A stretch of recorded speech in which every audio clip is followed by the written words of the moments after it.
在生活中，你是不是常常和别人比较呢？然后对自己的人生很不满意，生活处处感到失落呢？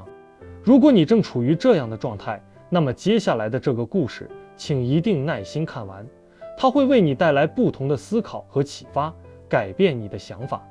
从前有一只乌鸦，因为自己全身的黑色而对生命感到极度失望。有一天，它孤独地立在一棵大树的枝头，越想越伤心，忍不住流下泪来。他的眼泪恰巧落在打坐的智者额头，智者睁开眼，抬头看着悲伤的乌鸦，开口问道：“你为什么哭泣呢？”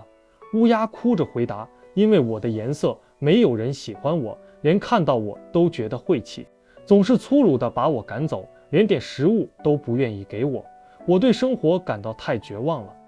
智者听完乌鸦充满痛苦的倾诉，轻声说道：“既然你如此痛苦，如果有一次机会，那你渴望成为什么呢？我可以帮你达成心愿。”乌鸦听完，急切地说：“那就请您把我变成一只天鹅吧。天鹅高贵洁白的羽毛那么美，一定活得很快乐。”智者点了点头：“我可以答应你，让你变成一只天鹅，但是你先要去找到一只天鹅，问问它是不是快乐，对自己的生活是不是感到满意和幸福。我在这里等你回来。”乌鸦立刻振翅起飞，去寻找天鹅。他在湖边看到一只正在水中游弋的天鹅。乌鸦来到天鹅面前，赞叹地说：“你真漂亮，瞧你这一身洁白无瑕的羽毛，大家都喜爱你，你一定是世界上最幸福的鸟了。”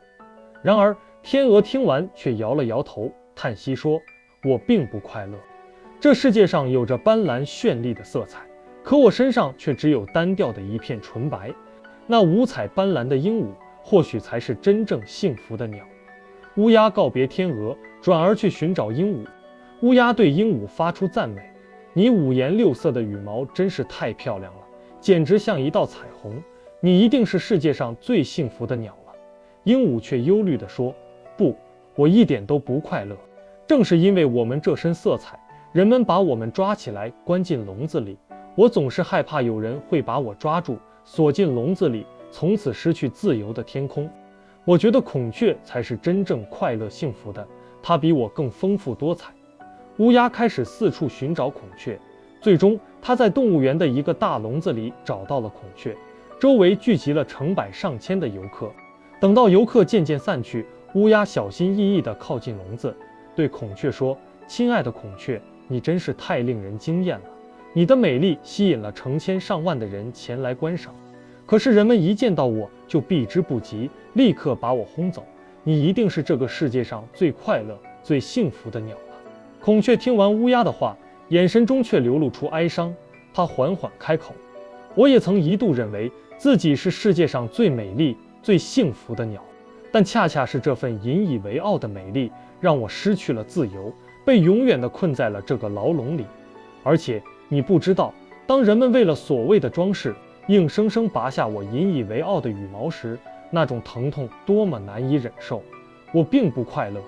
乌鸦彻底愣住了，他难以置信地问：“连你都觉得不快乐，那这个世界上到底还有谁是真正快乐的呢？”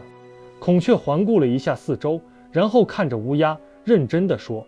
我仔细观察了动物园里所有的生命，我发现只有你，乌鸦，是唯一不被关在笼子里的鸟。人们不会费尽心思去捕捉你，也不会想要囚禁你。如果我能像你一样，做一只自由自在的乌鸦，随心所欲地飞遍世界的每个角落，那该是多么幸福啊！”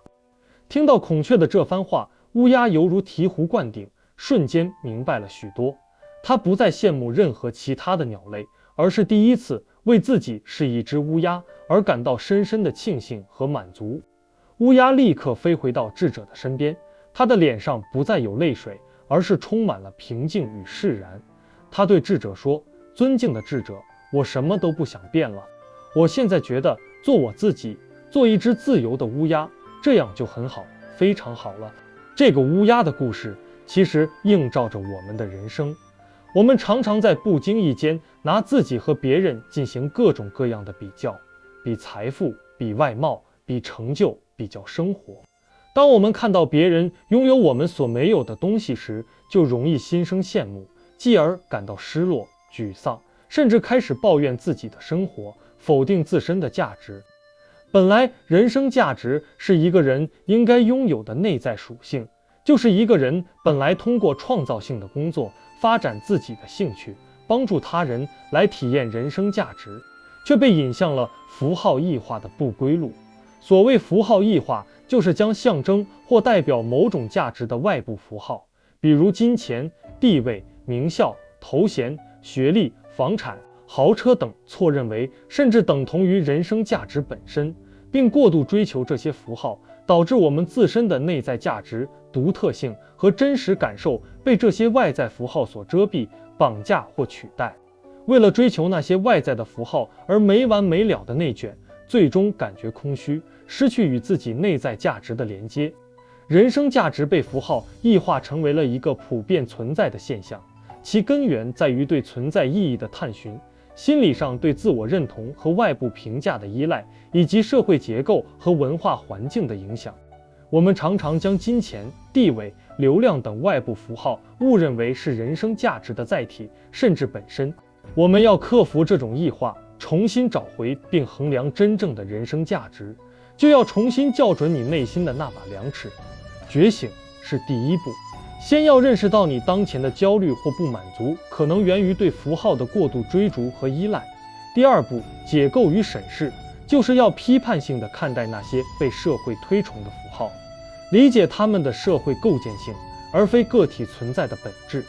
第三步，转向自己的本心，就是将注意力从外部的拥有什么和看起来如何，转向内在的我是谁，我如何感受，我做什么才有成就感。第四步，重建度量衡，将衡量价值的标准设定为自己努力和投入的过程，个人成长、真实的情感，以及你在追求内心热爱时感到的满足。这个过程需要时间和持续的练习，但每一步都将帮助你剥离符号的束缚，让你的生活更加本真、充实，并散发出由内而外的、无法被任何外部符号定义的独特光芒。你的价值在于自身的存在和体验，而不是你拥有或代表了多少外部符号。从现在开始，试着停止那些不必要的、只会徒增烦恼的比较吧，因为当你开始与别人比较的那一刻，你就偏离了通往幸福的轨道，将自己变成了那个最不快乐的人。我们每个人都有自己独特的价值，不要把自己和别人比较，请你欣赏自己，用自己的方式闪耀光芒。